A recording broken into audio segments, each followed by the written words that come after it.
Okay, we're going to look at evaluating powers of I. So remember I said that I squared is equal to negative 1. If you got that, then you can do all of these actually. Because if you raise it to a higher power, so if you do I to the 4th, you can break this down into two pairs of I squares. And each of those I squares is going to be a negative 1. So we have negative 1 times negative 1, which gives you positive 1. So I to the 4th is equal to positive 1. What would I to the 3rd be? So I to the 3rd would be an I squared with an extra I. So that I squared would leave you with a negative 1 with that I, which is just negative I. Okay, what about I to the 5th?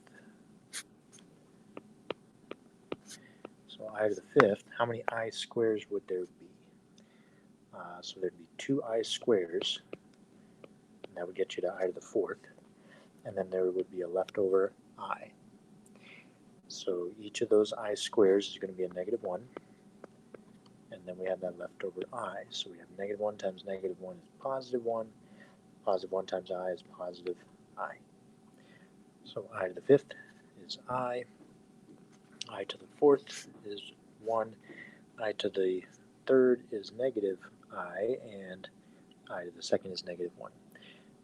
Those are the only available answers for all of these, because it's just going to make a cycle. Okay, so if you do I to the 6th, you're going to have 3 I squares, and that's going to give you 3 negative 1s. So negative 1 times negative 1 times negative 1, and then when we have 2 negative 1s, it gives you a positive, but then we have a leftover negative 1, which is going to give you a negative 1. So, yeah, you're just going to keep getting these same answers repeated and repeated. So let's do a higher one. What if we do I to the 25th? So I to the 25th, how many I squares would there be? So there would be, 25 does not divide by 2 evenly, right? So if you drop it down 1, you get to 24. 24 divided by 2 would be 12, right? So you can rewrite this into, you can split it however you want. So I could rewrite it as I to the 24th and then a leftover I, and then that I to the 24th, I can write it as I squared, and I could write out 12 I squares, or I could just write 12 outside like that. So it's I squared to the 12th. That says there are 12 I squares. So how many negative 1s would there be? There'd be 12 negative 1s, and if there's an even number of negative 1s, then this is going to be positive. So that's going to be positive 1. But don't forget we had that leftover I there, so it's positive 1 times I, so this is just equal to I. All right, let's try I to the 53rd.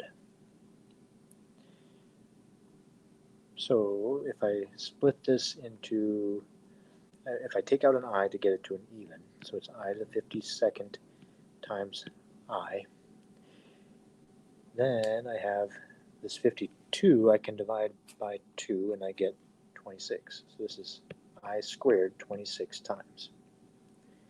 And then times that leftover I. So how many negative 1s are there? There's 26 negative 1s. So is that positive or is that negative? It's an even number, so it's going to be a positive 1. So this is going to be just positive I. If I do I to the, let's just do I to the 63rd. Let's see what happens there. So if I drop it down 1, I get 62. So that's I to the 62 times I. And then divide 62 by 2 gives me 31. So I have I squared 31 times. And then that leftover I. So how many negative ones are there is the question, because that I squared is negative 1, so there's 31 negative ones, and since there's an odd number of negatives, an odd number of negatives will be negative. So this is equal to negative 1, and then I multiply that by the leftover I, so this is negative I. All right, so that's what happens if you start with an odd exponent, but what if you start with an even exponent? When you start with an even exponent, you just don't have to do that first step.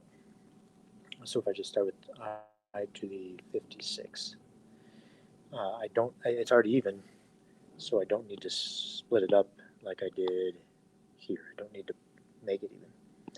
So I just need to say, okay, how many I squares will that be? So if I divide 56 by 2, that will give me how many pairs of I there are. So there's 28 I squares, 28 pairs, all right, because 56 divided by 2 is 28. And then, so that's how many negative ones there are. So if there's an even number of negative ones, it's going to become positive 1. And then there is no I, so yeah, I to the 56 is just positive 1. Okay, so when your exponent starts even, you will either get positive 1 or you will get negative 1. So if I do I to the 58 and I divide that by 2, 58 divided by 2 is going to leave me with 29. So there's 29 pairs of i's, so there's 29 negative ones. So when there's an odd number of negatives, it's going to be negative. There's no leftover I, so it's just going to be negative 1.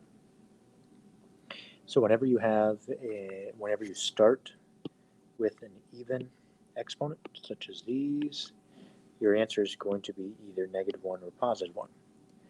When you start with an odd exponent, such as these, your answer is going to be negative I or positive I. Okay, so you just are looking for pairs of i's, and then how many negative ones does that make? That's the whole idea.